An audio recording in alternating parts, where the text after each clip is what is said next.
పెద్దలు గౌరవనీయులు పూజ్యులు బాబు రవీంద్ర బాబు గారు మాట్లాడవలసిన కోరుచున్నాం. జై తెలంగాణ, జై తెలంగాణ, జై తెలంగాణ.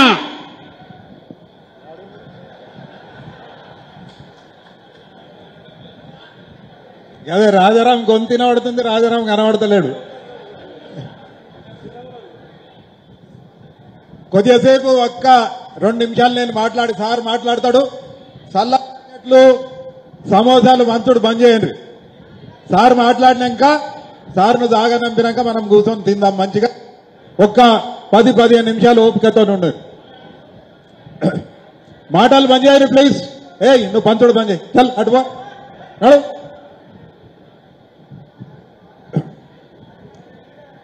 సభకు నమస్కారం. పెద్దలందరూ అనేక విషయాలు చెప్పి ఉండొచ్చు. సారు ఇంకా వివరంగా అన్ని మాట్లాడతాడు. నేను 2-3 ముత్యాలు మాత్రమే చెప్తాను. ఇవాళ ఈ సమావేశానికి గౌరవనీయులు పెద్దలు కేసీఆర్ గారు తలపెట్టిన కథన బేరి 12వ తేదీన దానికి మనందరినీ సమాయత్తం చేయడానికి ఇక్కడికి మన ప్రియతమ నాయకులు మనందరికీ కూడా గత 15 సంవత్సరాల నుంచి ఈ ప్రాంతానికి అభివృద్ధి ప్రదాత, పెద్దలకు, చిన్నలకు, మహిళలకు, అక్కలకు, చెల్లెలందరికీ కూడా ఏదో రకంగా రామన్న అంటే నేను ఉన్నా అనే విధంగా ఈ ప్రాంతానికి సేవ చేసిన మన ప్రియతమ నాయకులు కేటీ రామారావు గారు, వేదికపై జిల్లా ప్రజా పరిషత్ చైర్పర్సన్ నేలకొండ అరుణ గారు, సోదరులు ఈ మన సిరిసిల్ల జిల్లాకు బీఆర్ఎస్ పార్టీ అధ్యక్షుడిగా వ్యవహారం చేస్తున్న తోట ఆగయ్య గారు, అదేవిధంగా ఈ సభ అధ్యక్షులు ఇవాళటి సభాధ్యక్షులు మండల శాఖ అధ్యక్షులు వెంకటస్వామి గారు, వేదిక మీద ఉన్న ఇతర పెద్దలందరికీ కూడా పేరు పేరున వేదిక ముందున్న మన బీఆర్ఎస్ పార్టీ కుటుంబ సభ్యులు సోదర సోదరి మనలందరికీ హృదయపూర్వక నమస్కారాలు. పాత్రికేయ మిత్రులకు కూడా నమస్కారాలు. అనేక విషయాలు మనం చూస్తున్నాం. ఈ 90 రోజుల్లోనే నిన్నటికి 90 రోజులైంది, ఇవాళ 91 రోజులైంది కాంగ్రెస్ పార్టీ అధికారంలోకి వచ్చి. 10 ఏళ్లు అధికారం కోల్పోయి ఆనాడు వాళ్ళ వ్యవహారం సరిగా లేకనే అధికారం కోల్పోయారు. కానీ కుక్కతో ఒక వంకర అన్నట్టు మళ్ళా పాత బుద్ధులు మానలేదు. ఈ 90 రోజుల్లోనే ఏ రకంగా సస్యశ్యామలమైన తెలంగాణ, సుభిక్షంగా ఉన్న తెలంగాణ ఇవాళ ఈ 90 రోజుల్లో ఏ రకంగా తయారైందని ఒకసారి మనం అందరం కూడా గుండె మీద చేసుకొని ఆలోచన చేయవలసిన అవసరం ఉన్నది. కరువు అంటే ఏందో తెలియని నేలగా, కరువు అంటే ఏందో తెలియని ప్రాంతంగా తెలంగాణను కేసీఆర్ గారు తీర్చిదిద్దితే ఇవాళ 10 ఏళ్లకి తర్వాత పుట్టిన పిల్లలందరికీ కూడా 10 ఏళ్ల కింద పుట్టిన పిల్లలు వాళ్ళు ఎన్నడూ కరువు చూడలే, కరెంటు కటకట చూడలే, ఇతర సమస్యలు చూడలే. వాళ్లకు ఇట్లా కూడా ఉంటుందా, కరెంటు పోతుందా, నీళ్లు కూడా రావా అనే రకంగా ఇవాళ తెలంగాణని ఒక్క 90 రోజుల్లోనే తయారు చేసింది కాంగ్రెస్ పార్టీ. ఇవాళ మాయ మాటలు చెప్పి ప్రజలను మోసపూరిత వాగ్దానాలతో బురిడి కొట్టించి ఇవాళ అధికారంలోకి వచ్చింది. కానీ వచ్చినాక ఏం చేస్తున్నది? విధ్వంసం సృష్టిస్తున్నది. ఎక్కడ పోయినా కేవలం విధ్వంసమే కాదు, భయభ్రాంతులకు గురి చేస్తా ఉన్నది ఇతర పార్టీ వాళ్ళందరినీ కూడా. ప్రతి ఒక్కరి మీద కేసులు బనాయించుడు, అరాచకం చేయుడు, జైళ్లలో వేసుడు, చేసిన పనులన్నింటినీ కూడా ఇది చెయ్యనట్టు చిత్రీకరించే విధంగా ఇవాళ కాంగ్రెస్ పార్టీ, అధికారంలో ఉన్న కాంగ్రెస్ పార్టీ ఇవాళ పనిచేస్తా ఉన్నది. ఉదాహరణకు మేడిగడ్డ గురించి సార్ చెప్తారు. నేను అంత దూరం పోకుండా ఒక చిన్న విషయం మన దగ్గరనే మన ప్రాంతంలోనే జరుగుతున్న విషయాన్ని కూడా నేను చెప్తాను. ప్రతిదానికి కేసు బనాయించుడు, ఫోన్లు చేసి బెదిరించుడు, పార్టీ మారుతావా లేకుంటే నీ వైఖరి మార్చుకుంటావా, లేకుంటే నేను జైల్లో దోస్తాం, లేకుంటే మిమ్మల్ని పండబెట్టి తొక్కుతాం అనే రకంగా మాట్లాడుకుంటా ఇబ్బంది పెడుతున్న విషయం మనం ఒకసారి గమనించాల. సోదర సోదరి మనలా ఒక్కటి మాత్రం మీరు గుర్తుంచుకోవాలి, ఎవ్వడు కూడా మన ఎంటిక కూడా పీకలేడనేది ఈ సభాముఖంగా నేను చేస్తున్నాను. ఏ ఒక్కరికి కూడా ఆ దమ్ము, ధైర్యం, సత్తా లేదు.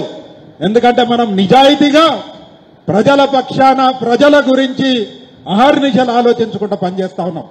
అధికారం కోల్పోయిన అధికారం గురించి మేమెప్పుడు తాపత్ర పడతలేం. ప్రజలు ముఖ్యం, మనకి ప్రాంతం ముఖ్యం. కొట్లాడి తెచ్చుకున్న తెలంగాణ కేసీఆర్ గారు మన ప్రదాత, మనకిచ్చిన వరం తెలంగాణ. దీన్ని కాపాడుకుంటూ ముందుకు పోయడానికి మన ప్రయత్నం, మన కృషి ఉంటుంది. దీనికి ఎవడు బెదిరించినా, ఎవడు అడ్డుపడ్డా ఆగేది లేదు. మీ వెంట మేమున్నాం. రామన్న ఉన్నారు, కేసీఆర్ గారు ఉన్నారు, గులాబీ సైనికులు అందరూ కూడా ఉన్నారనే విషయం నేను సభాముఖంగా తెలియజేస్తా ఉన్నాం. ఇవాళ ఏం చేస్తున్నారు? ఏమి చేతగాక చేసిన పనులన్నీ కూడా చేయనట్టు చిత్రీకరిస్తా ఉన్నారు. ఉదాహరణ ఇక్కడే చెప్తా. మనకు ఎంతో కష్టం ఇవాళ ఈ బ్రిడ్జ్ శాంక్షన్ చేయించారు కేటీ రామారావు గారు. ఏం చేస్తున్నారు? ఇవాళ మనను బదనాం చేయాలని కేసీఆర్ గారు, కేటీఆర్ గారు ఏం చేయలేదు అని చిత్రీకరించడానికి ఇవాళ నడుస్తున్న బ్రిడ్జ్ పనులు కూడా ఆగినాయి. వానకాలం వస్తే దారి లేకుండా చేసే ఒక పన్నాగం, ఒక కుటిలమైన ఆలోచన ఇవాళ కాంగ్రెస్ ప్రభుత్వం చేస్తా ఉన్నది. అదేవిధంగా నీళ్ల గురించి మనం అందరం చూసినాం.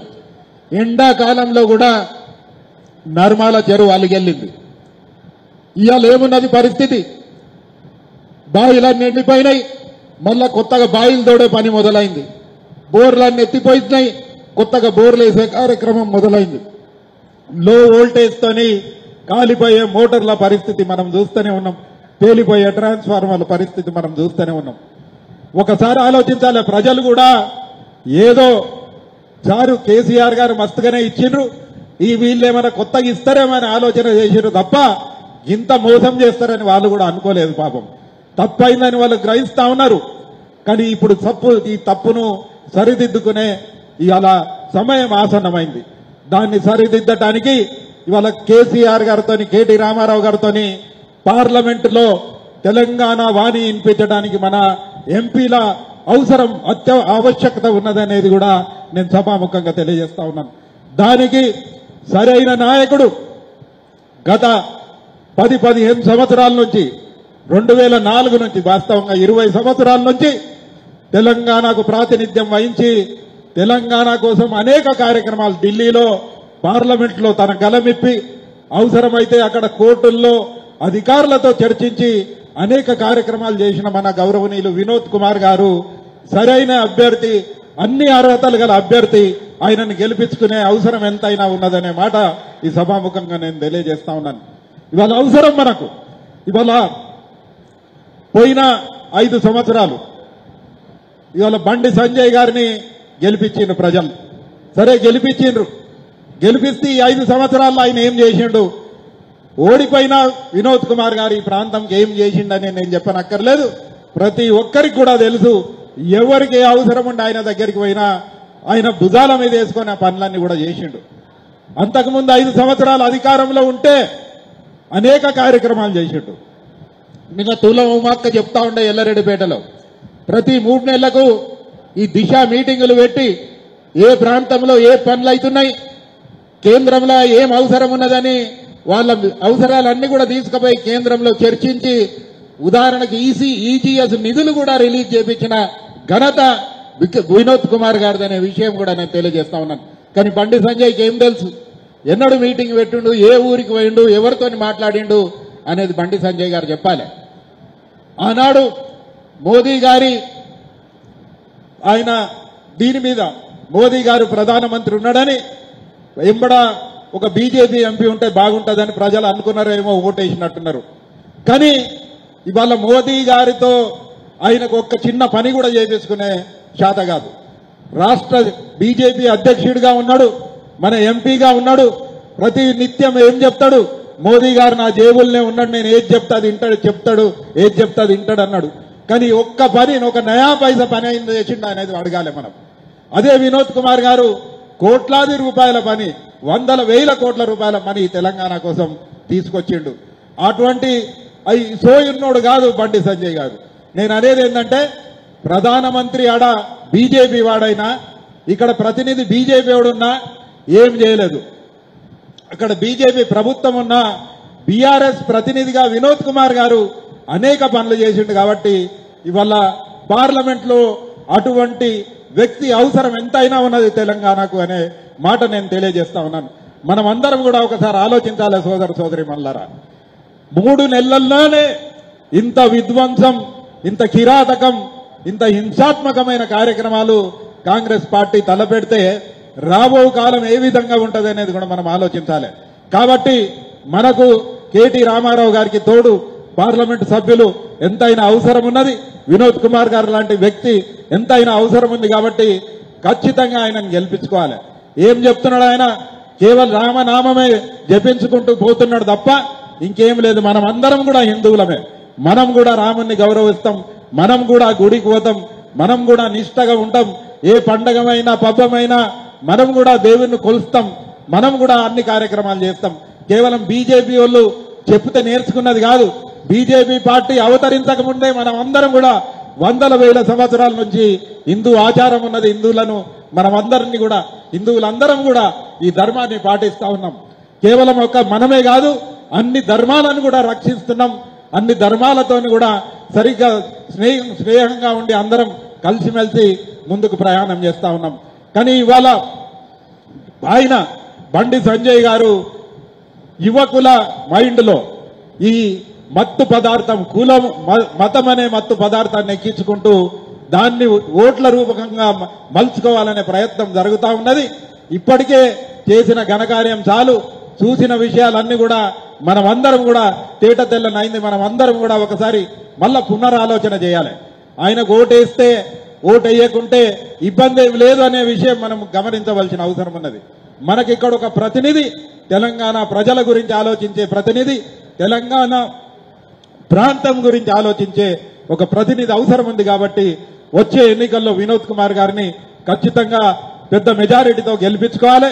దానికన్నా ముందు మన గౌరవ ప్రియతమ నాయకులు కేసీఆర్ గారు, మన అధినేత, తెలంగాణ ప్రదాత 12వ తారీఖు నాడు తలపెట్టిన ఒక మహాసభ సింహ గర్జన ఏడుండి అయితే మొదలుపెట్టి తెలంగాణ సాధించిండో అదే సభాస్థలం నుంచి రేపు ఎన్నికల శంఖారావం పూరించబోతా ఉన్నారు. 12వ తేదీ నాడు మనం అందరం కూడా పెద్ద ఎత్తున పోవాల్సిన అవసరం ఉన్నది. ఇవాళ ఇంకో విషయం కూడా చెప్పాలి. మనము రాజ్యం 10 ఏళ్ళు మనం అధికారంలో ఉన్నాం. కానీ ఏ పార్టీకి కూడా అడ్డుపడలే. వాళ్ళు చేస్తున్న కార్యక్రమాలను ఎప్పుడు అడ్డుకోలే. ఇవాళ ఎంత దిక్కుమాలిన ఆలోచన చేస్తా ఉన్నది కాంగ్రెస్ ప్రభుత్వం అంటే, మన సభకు కావాలంటే కూడా బస్సులు మేము ఇవ్వము అని చెప్తా ఉన్నారు. ఇక ఆలోచన చేయాలి. ఈ సభ ఏ రకంగానైనా దీన్ని ఫెయిల్ చేయాలనే ఆలోచన ఇవాళ బీజేపీ ప్రభుత్వం ఉన్నది. ఒకసారి కేసీఆర్ గారు రోడ్డెక్కినట్టయితే వాళ్ళకు తెలుసు ఏమైతుందో అని. భూమి దద్దరిల్లుతుంది. వాళ్ళ కింద కాళ్ల కింద భూమి క్రపంపనలు మోపైతాయి. కాబట్టి ఇది జరగకూడదు, దీన్ని ఫెయిల్ చేయాలనే ఒక కుట్రతో ఉన్నారు. కాబట్టి మీ అందరికి ఒకటే విన్నపం, నేను మన గ్రామాల్లో మనకు అందించిన రవాణా సౌకర్యం ఏదైతే ఉన్నదో దాన్ని లెక్క పెట్టుకొని ఇలా సాయంత్రం లోపలనే ఏ ఊరు నుంచి ఎంతమంది పోతున్నాం అనేది మనం తోట ఆగయ్య గారికి తెలియజేసి అంతే మందిని తీసుకుపోదాం. ఎక్కువ మంది వస్తా అని ఉన్నది, పాపం ఆశ ఉన్నది. మా సోదరి మనులందరికీ కూడా రావాలని ఆశ ఉన్నది. కానీ మనకు అవసరమున్న అరేంజ్ అయిన రవాణా సౌకర్యాన్ని బట్టి మన కార్యక్రమం చేసుకుందాం. ఇలా సాయంత్రం లోపల లేదా రేపు పొద్దటి లోపల అన్ని కూడా పూర్తి చేసుకొని మన ఒక ప్రోగ్రాం చేసుకొని ప్రణాళిక రూపొందించుకొని దాని ప్రకారంగా మనం ముందుకు సాగుదాం. బహిరంగ సభను పెద్ద ఎత్తున మనం అందరం కలిసి దాన్ని విజయవంతం చేస్తామని నేను ఆశాభావం వ్యక్తం చేస్తూ నాకు ఈ అవకాశం ఇచ్చిన గంభీరావుపేట మండల శాఖ వారికి ప్రత్యేక ధన్యవాదాలు తెలియజేస్తూ జై తెలంగాణ, జై తెలంగాణ. కేసీఆర్ గారి నాయకత్వం వర్ధిల్లాలి, కేటీఆర్ గారి నాయకత్వం వర్ధిల్లాలి. జై తెలంగాణ, జై తెలంగాణ.